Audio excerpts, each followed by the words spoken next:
Good morning, নমস্কার। আপনারা দেখবেন কালকে আমরা যে সাপোর্ট রেজিস্ট্যান্স নিফটির অ্যানালাইসিস করেছিলাম, সকালে আপনারা দেখবেন পুটের প্রিমিয়াম পুট সাইডে কিছু শেয়ার কম থাকায় পুটের প্রিমিয়াম সকালবেলা কিছুটা উপরের দিকে উঠে গিয়েছিল।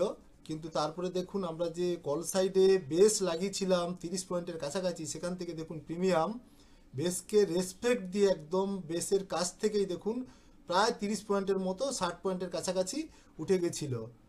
আশা করি আপনারা এই পয়েন্টটা অ্যাচিভ করতে পেরেছেন। এই সময় যদি আপনারা প্রাইজ অ্যাকশন দেখেন, প্রথমে যে প্রাইজ অ্যাকশন ছিল আপনার রেশিও, তখন কিন্তু কল সাইডে কম ছিল, বেশি ছিল, পুট সাইডে কম ছিল, তাই সকালে প্রথমে পুটের দিকে প্রিমিয়াম উঠে গেছিল। তারপরে কিন্তু প্রাইজ অ্যাকশন ধীরে ধীরে দেখুন পুট সাইডে কম হচ্ছে আর কল সাইডে বেশি হচ্ছে। এটা ফুল ডে বাস্কেটে।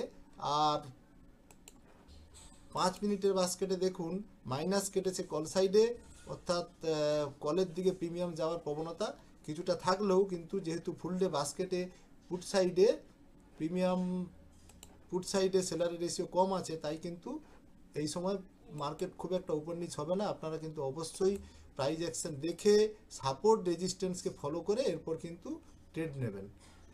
নমস্কার।